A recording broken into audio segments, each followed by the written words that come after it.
नमस्कार दोस्तों, YouTube के चैनल दीपक त्रिपाठी के ऑनलाइन प्लेटफॉर्म पर आप सभी का हार्दिक अभिनंदन है। और कल हमने जो टॉपिक लिया था ऊष्मा एवं तापमान, उसके अंदर हमने ऊष्मा के बारे में परिभाषा जानी थी कि जैसे सर्दी और गर्मी का जो अनुभव होता है वही क्या कहलाता है, ऊष्मा कहलाता है। तथा हमने ऊष्मा की प्रमुख अवस्थाओं के बारे में जाना था कि जब ऊष्मा को दिया जाता है या ऊष्मा को किसी माध्यम से लिया जाता है तो पदार्थ के अंदर कुछ परिवर्तन आ जाते हैं। जैसे अवस्था में परिवर्तन पड़ा था, आयतन में परिवर्तन पड़ा था और तापक्रम में अंतर हमने जाना था। आज के वीडियो में हम बात करेंगे ऊष्मा से आगे जो टॉपिक आता है तापमान वाले में कि टेम्परेचर क्या होता है, टेम्परेचर किन की इकाइयाँ क्या क्या होती है, उसके संदर्भ में हम पढ़ेंगे। उससे पहले मैं कुछ रिवीजन कर देता हूँ। मैं कल जैसे कि हम लोगों ने ऊष्मा की इकाई के बारे में जाना था, तो ऊष्मा की हमने इकाई पढ़ी थी, हमने मुख्य रूप से कैलोरी के बारे में जाना था कि ऊष्मा की एक इकाई होती है कैलोरी।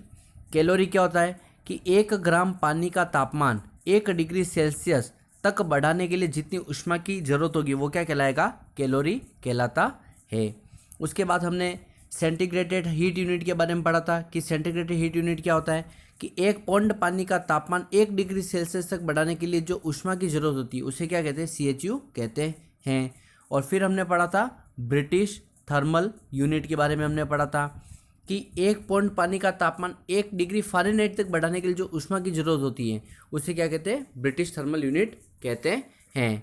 फिर हमने कैलोरी, सेंटीग्रेटेड हीट यूनिट और ब्रिटिश थर्मल यूनिट के बीच जो संबंध होता है उसको हमने जाना था।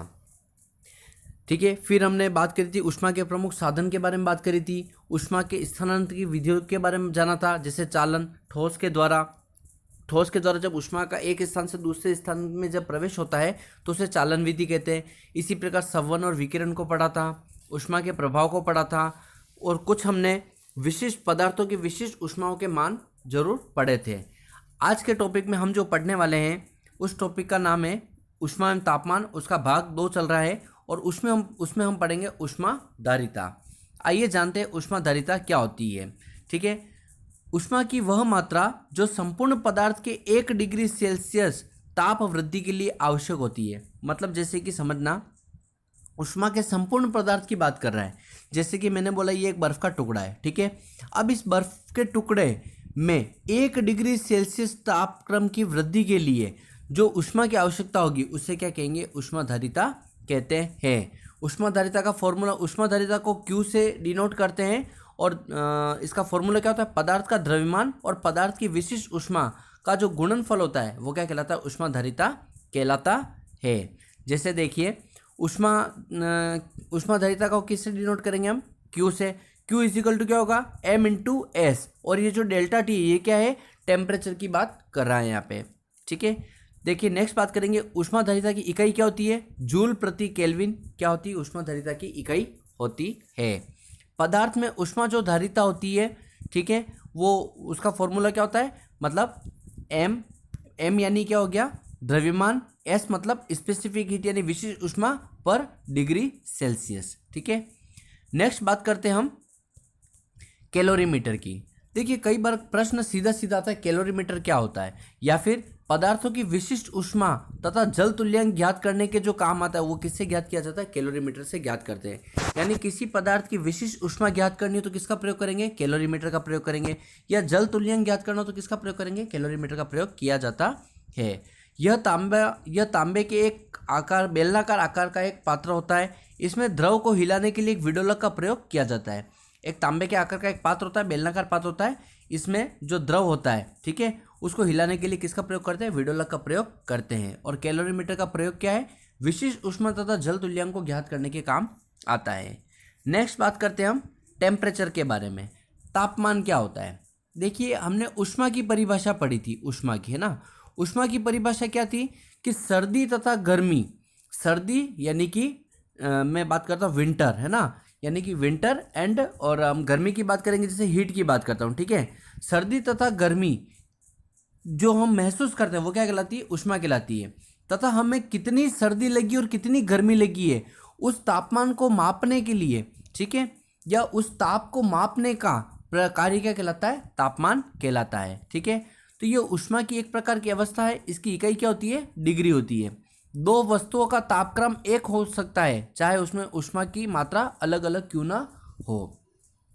तो तापमान मापने के पैमाने कौन कौन से होते हैं, एक तो डिग्री सेल्सियस होता है, एक डिग्री फ़ारेनहाइट होता है, एक डिग्री र्यूमर होता है और एक केल्विन होता है। देखिए तापमान मापने के पैमाने की बात करते हैं तो सबसे पहले होता है डिग्री सेल्सियस, दूसरा होता है डिग्री फ़ारेनहाइट कहते हैं, ठीक है, तीसरा होता है डिग्री र्यूमर और चौथा होता है केल्विन की बात करते हैं, ठीक है। अब इन चारों के बीच में क्या संबंध है, यहाँ पर एक संबंध को स्थापित किया गया है। देखो कि डिग्री सेल्सियस और ये एक फॉर्मूला दिया है कि degree Celsius, degree Fahrenheit, degree rumour और केल्विन के मध्य संबंध होता है। यहाँ पर नीचे upon 100 degree Celsius upon 100, degree Fahrenheit -32/180, degree rumour upon 180 और केल्विन -273/100, ये चारों के बीच में एक संबंध को स्थापित करता है और यह कहता है कि ये इन चारों का मान एक समान होता है इस फॉर्मूले के अकॉर्डिंग, ठीक है। अब इसमें 20 का भाग दे देंगे तो देखो 20 का भाग 100 में देने पर कितना हुआ, 5, तो यहाँ पर क्या गया डिग्री सेल्सियस बटा हुआ 5। 180 में 20 का भाग दिया तो कितनी बार गया, 9 बार। इसी प्रकार 80 में दिया तो 4 बार और 100 में दिया तो 5 बार। तो एक संबंध स्थापित होता है। कई बार परीक्षा में ये संबंध भी पूछ लिया जाता है जो हमें ध्यान नहीं होता है, तो इसको हमें अच्छे से पढ़ लेना है और इसी बेस पर हम आगे एक टॉपिक पढ़ेंगे, यूनिट मात्रक करके एक टॉपिक पढ़ेंगे। उसमें हम जानेंगे कि इन चारों के बीच में मतलब डिग्री सेल्सियस को डिग्री र्यूमर में कैसे चेंज किया जाता है, डिग्री सेल्सियस को फ़ारेनहाइट में कैसे चेंज करते हैं, डिग्री सेल्सियस को केल्विन में कैसे बदलेंगे और केल्विन को र्यूमर में कैसे बदल सकते हैं, मतलब चारों को एक आपस में एक दूसरे में कैसे परिवर्तित कर सकते हैं टेम्परेचर को, उसके बारे में आगे के वीडियो में जानेंगे। नेक्स्ट बात करते हैं पैमाना, ठीक है। डिग्री सेल्सियस का जमाव बिंदु कितने पर होता है, 0 डिग्री सेल्सियस पर होता है तथा उबाल बिंदु कितने पर होता है, 100 डिग्री सेल्सियस पर होता है। इसी प्रकार फ़ारेनहाइट में बात करेंगे तो 32 डिग्री फ़ारेनहाइट पर जमाव बिंदु होता है तथा 212 डिग्री फ़ारेनहाइट पर क्या होता है, इसका उबाल बिंदु होता है। फिर इसी प्रकार डिग्री र्यूमर पे बात करेंगे तो इसका जमाव बिंदु मतलब जमने का, यानी उस पर जैसे पानी है, पानी कितने डिग्री र्यूमर पर जमेगा, तो 0 डिग्री र्यूमर पर जम जाएगा और 80 डिग्री र्यूमर पे क्या होगा, उबाल आएगा उसके अंदर। और केल्विन की बात करेंगे तो 273 केल्विन पर क्या होगा, पानी जमेगा तथा 373 केल्विन पर क्या होगा, पानी में उबाल आएगा। तो ये सारणी काफ़ी इंपॉर्टेंट है, परीक्षा की दृष्टि से बहुत ही महत्वपूर्ण है। परीक्षा में प्रश्न सीधे सीधे पूछ लिए जाते हैं। नेक्स्ट बात करते हैं तापमान के बारे में। देखिए तापमान है और क्या है, मापक यंत्र है ना। ये एक सारणी है कि 0 डिग्री सेल्सियस से नीचे जब का टेम्परेचर होगा तो उसे किससे मापा जाएगा, तो उसे गैस थर्मामीटर से मापते हैं। -114 डिग्री सेल्सियस से 75 डिग्री सेल्सियस के मध्य का अगर टेम्परेचर को मापना है तो किससे मापेंगे, एल्कोहल थर्मामीटर से मापा जाता है। -390 डिग्री सेल्सियस से 350 डिग्री सेल्सियस तक के तापक्रम को पारा थर्मामीटर से मापा जाता है। और 350 डिग्री सेल्सियस से 3000 डिग्री सेल्सियस तक मापने के लिए कौन से मापक यंत्र का प्रयोग करते हैं, तो पायरोमीटर का प्रयोग करते हैं। काफ़ी इंपॉर्टेंट है सारणी। ये देखिए ऐसी सारणियों से ही प्रश्न पूछे जाते हैं, ठीक है ना। तो ये सारे जो सारणी है ये मैंने किताबों में से नोट करके आपको एक सरल रूप में मैंने प्रदर्शित की ताकि आपको ये पता रहे कि परीक्षा में प्रश्न किस प्रकार के पूछे जाते हैं। तो गैस थर्मामीटर का प्रयोग क्यों किया जाता है, 0 डिग्री सेल्सियस से नीचे के टेम्परेचर को मापने के लिए। एल्कोहल थर्मामीटर का प्रयोग क्यों करते हैं, -114 डिग्री सेल्सियस से 75 डिग्री सेल्सियस के मध्य मापने के लिए। पारा थर्मामीटर का प्रयोग क्यों करते हैं, -39 डिग्री सेल्सियस से 350 डिग्री सेल्सियस तक मापने के लिए करते हैं। और पायरोमीटर का प्रयोग क्यों करते हैं, 350 डिग्री सेल्सियस से 3000 डिग्री सेल्सियस तक का टेम्परेचर मापने के लिए ज्ञात करते हैं। नेक्स्ट बात करते देखिए गलनांक क्या होता है, वाष्पीकरण क्या होता है, क्वथनांक क्या होता है और हिमांक क्या होता है। ये 4 परिभाषा है। जब कोई ठोस वस्तु द्रव में क्या हो रही है, परिवर्तित हो रही है, तो उसे क्या कहेंगे, गलनांक। यानी कि बर्फ किसके रूप में आ रहा है, पानी में। बर्फ को जब गलाकर पानी में परिवर्तित कर रहे हैं तो वो क्या कहलाएगा, गलनांक कहलाएगा। वाष्पीकरण क्या होता है, द्रव को क्या करे, हमने हीट दी है, ठीक है। हीट देने से क्या हुआ, उसमें से वाष्प के कण जमा हो गए तो उसको क्या कहेंगे, ये वाष्पीकरण हुआ है। जब द्रव को गर्म किया जाएगा और पानी भाप बनकर जब उड़ जाएगा तो उसे क्या कहेंगे, क्वथनांक कहेंगे, ठीक है। और जब द्रव को पुनः वापस से हम जमा देंगे ठोस अवस्था में, यानी पानी को बर्फ के रूप में करना, क्या कहेंगे, हिमांक। हिमांक मतलब हिम यानी बर्फ, अंक मतलब जिस बिंदु पर पानी बर्फ में या हिम का रूप धारण करा वो क्या कहलाएगा? हिमांक कहलाएगा। ठीक है, अब कुछ महत्वपूर्ण तथ्य जो पुराने परीक्षा की दृष्टि से काफ़ी इंपॉर्टेंट है, पुराने पेपर में भी आए हुए हैं, उनके बारे में चर्चा करते हैं। देखिए, ये जो महत्वपूर्ण जो तथ्य है ये मुख्य रूप से उन एग्जामों के लिए जो कम्पिटिटिव एग्जाम्स देते हैं, जैसे कोई पटवारी की तैयारी कर रहा है, कोई एसएससी की तैयारी कर रहा है, कोई रेलवे की तैयारी कर रहा है, या फिर कोई आईटीआई की एग्जाम्स की प्रिपरेशन कर रहा है।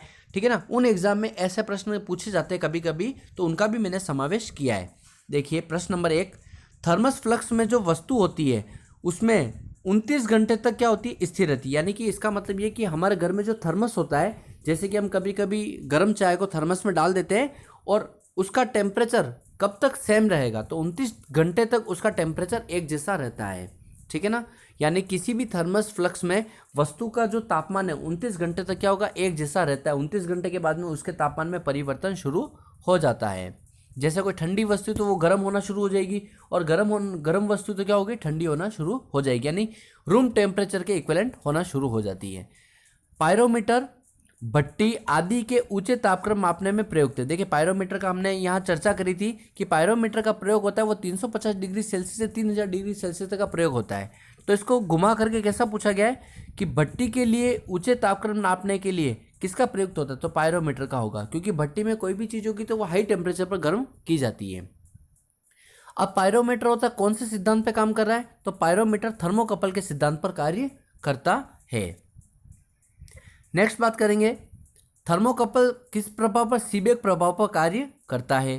थर्मोकपल को जोड़कर क्या बनाया जाता है? थर्मोपाइल बनाया जाता है। थर्मो इलेक्ट्रिक पायरोमीटर थर्मोकपल के सिद्धांत पे कार्य करता है। नेक्स्ट होता है क्वेश्चन, पारे का प्रसार गुणांक कैसा होता है? तो एक समान होता है, उसका कभी भी पारे का जो प्रसार गुणांक है वो कभी चेंज नहीं होता है, एक जैसा रहता है। ठीक है, नेक्स्ट बात करते हैं। देखिए ये भी इंपॉर्टेंट सारणी है, मैंने यहाँ पे बता दी है काफ़ी। पारे का जमाव बिंदु, यानी पारा कितने डिग्री सेल्सियस पर जमेगा? तो 39 डिग्री सेल्सियस पर क्या होता है? पारा जम जाता है। पारे का क्वथनांक बिंदु मतलब 357 डिग्री सेल्सियस पर पारे का क्वथनांक बिंदु होता है। बर्फ का गलनांक कितना होता है? 0 डिग्री सेल्सियस। और पानी का क्वथनांक कितना होता है? 100 डिग्री सेल्सियस होता है। इंपॉर्टेंट है, ये सारणी आपको पढ़ लेनी है ध्यान से। नेक्स्ट बात करते हैं, रेखीय प्रसार गुणांक का मात्रक क्या होता है? प्रति डिग्री सेल्सियस, यानी पर डिग्री सेल्सियस इसका मात्रक होता है। नेक्स्ट बात करते हैं भाप की। देखिए नेक्स्ट क्वेश्चन है, भाप की गुप्त ऊष्मा का मान कितना होता है? 536 कैलोरी प्रति ग्राम होता है। तो भाप की जो गुप्त ऊष्मा का मान कितना बताया गया है? 536 कैलोरी प्रति ग्राम बताया गया है। नेक्स्ट बात करते हैं हम, एक मनुष्य के शरीर का तापक्रम कितना डिग्री फ़ारेनहाइट है?